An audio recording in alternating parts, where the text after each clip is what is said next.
Bienvenue à notre vidéo sur les réalisations du président Ouattara de la Côte d'Ivoire. On ne parle pas ici de repeindre une façade ou de planter 3 géraniums pour faire joli. On parle d'une transformation, d'un pays qui a sérieusement retroussé ses manches. Pensez à la Côte d'Ivoire avant et imaginez ce que c'est de reconstruire après des temps compliqués. C'est un peu comme monter un meuble Ikea géant sans notice, mais pour tout un pays. Derrière chaque projet, il y a des vies changées et une nation qui se redessine. Restez avec nous pour découvrir comment il a transformé le pays. Alors, commençons par le nerf de la guerre, l'économie. Les réformes économiques sous Ouattara, ce n'est pas juste des ajustements comptables, c'est une véritable refonte. Imaginez un moteur qui peine à démarrer. Les réformes, c'était une cure de jouvence complète. Diversification, investissements étrangers, l'argent ne pousse pas sur les cacahuayers. La Côte d'Ivoire est ouverte aux affaires. Les chiffres parlent d'eux-mêmes. Une croissance économique parmi les plus élevées du continent. La Côte d'Ivoire maintenait le cap. Un impact tangible sur le pouvoir d'achat et la création d'emplois. La trajectoire est indéniable. C'est comme passer d'une vieille pirogue à un hors-bord. Passons maintenant aux infrastructures. Des chantiers pharaoniques redessinent le paysage ivoirien. Le pont Henri Konan, Bédié à Abidjan, est une artère vitale. Des milliers de kilomètres de routes bitumées relient les régions. Les aéroports et ports modernisés facilitent le commerce. C'est la colonne vertébrale du développement économique. Abordons un sujet crucial pour l'avenir de toute nation, l'éducation. En Côte d'Ivoire, sous la présidence Ouattara, l'éducation a été déclarée priorité. On a vu une vague de construction d'écoles, de collèges, de lycées et même d'universités. L'objectif ? Rendre l'école accessible à un maximum d'enfants, où qu'ils soient. Parce que le talent et l'intelligence ne sont pas l'apanage des grandes villes. C'est comme semer des graines partout, en espérant voir fleurir une nouvelle génération. Parlons maintenant de la santé. Un sujet qui touche tout le monde, sans exception. Et soyons clairs, le système de santé ivoirien, comme beaucoup d'autres en Afrique, avait besoin d'un sérieux coup de pouce. Sous Ouattara, on a assisté à une volonté de renforcer ce secteur vital. Cela s'est traduit par la construction et la réhabilitation d'hôpitaux, de centres de santé, de dispensaires, jusque dans les zones les plus reculées. L'idée, c'est que l'accès aux soins ne soit plus un luxe, mais un droit. C'est un peu comme essayer de réparer un filet de sécurité troué. Chaque nouvelle maille, chaque nouvel hôpital, c'est une chance de plus de sauver des vies. On a également vu des efforts pour équiper ces structures en matériel médical moderne et pour former le personnel soignant.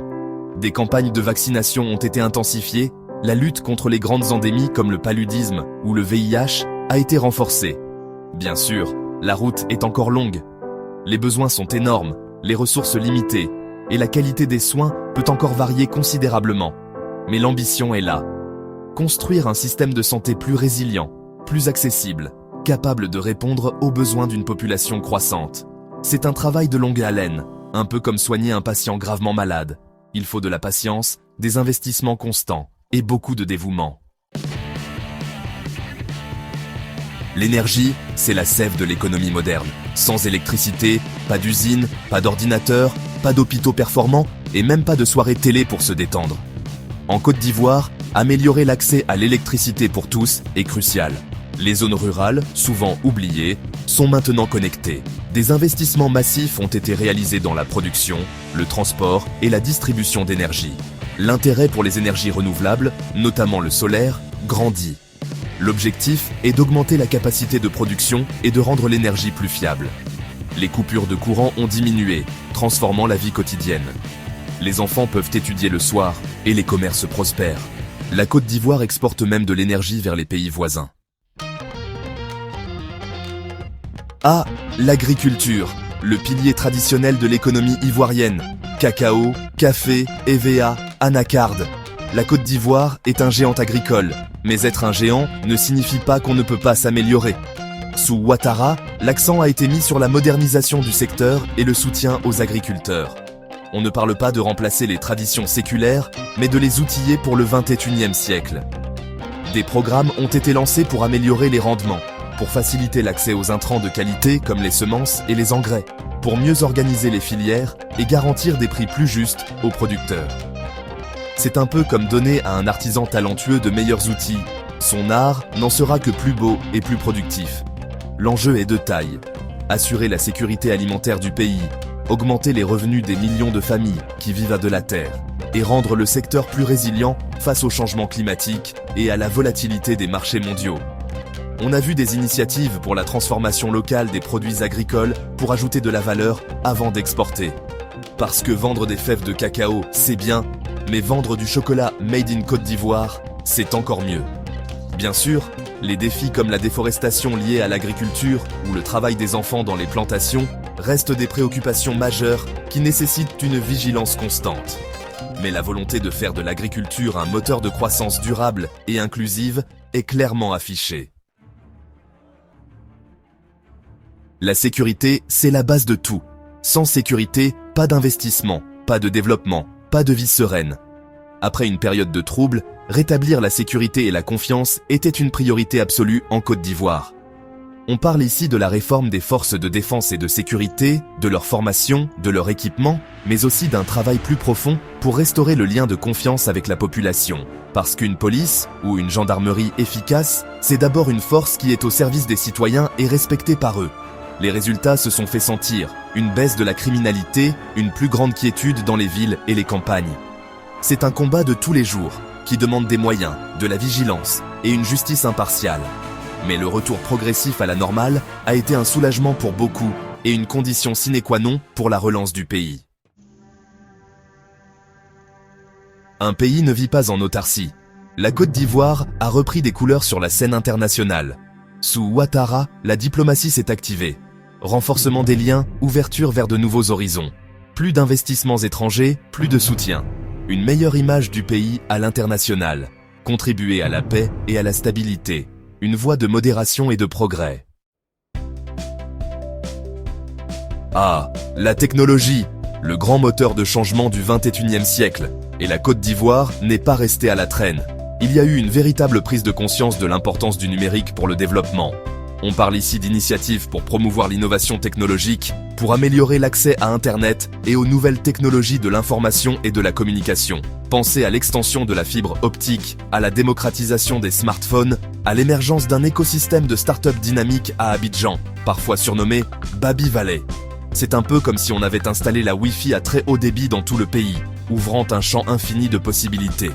L'objectif est de faire du numérique un levier de croissance, un outil pour moderniser l'administration, pour améliorer l'éducation, la santé et même l'agriculture.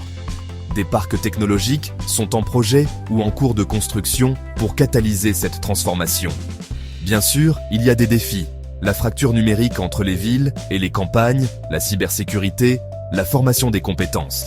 Mais la volonté est là de ne pas rater le train de la révolution digitale. C'est une course de fond, mais la Côte d'Ivoire a mis ses baskets et s'est élancée avec ambition, comprenant que l'avenir se joue aussi sur les autoroutes de l'information. Enfin, et ce n'est pas le moindre des sujets, parlons de l'environnement. Parce que le développement, c'est bien, mais le développement durable, c'est encore mieux. La Côte d'Ivoire, avec sa riche biodiversité et ses forêts autrefois luxuriantes, a pris conscience des défis environnementaux auxquels elle est confrontée. Déforestation, érosion côtière, gestion des déchets. Sous Ouattara, des politiques ont été initiées pour tenter d'inverser la tendance, ou du moins, de la freiner. On parle de programmes de reboisement ambitieux, l'idée étant de replanter plus d'arbres qu'on en coupe, ce qui est un sacré défi. C'est un peu comme essayer de remplir une baignoire qui fuit, tout en essayant de colmater la fuite.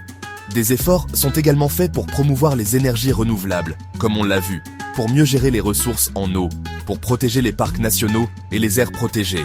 La lutte contre l'orpaillage illégal, qui cause des ravages écologiques, a été intensifiée. C'est un combat complexe, car il touche souvent à des questions économiques et sociales sensibles. Mais il y a une reconnaissance croissante que la croissance économique ne peut se faire au détriment du capital naturel. L'objectif est de trouver un équilibre, de concilier développement et préservation. C'est un chemin long et difficile, mais essentiel pour léguer aux générations futures un pays où il fait bon vivre, et pas seulement un pays riche. Nous avons parcouru ensemble les réalisations marquantes de la présidence d'Alassane Ouattara en Côte d'Ivoire. De l'économie aux infrastructures, en passant par l'éducation et la santé, les transformations sont palpables. Merci d'avoir regardé notre vidéo. N'oubliez pas de liker, commenter et vous abonner. À très bientôt pour une nouvelle exploration.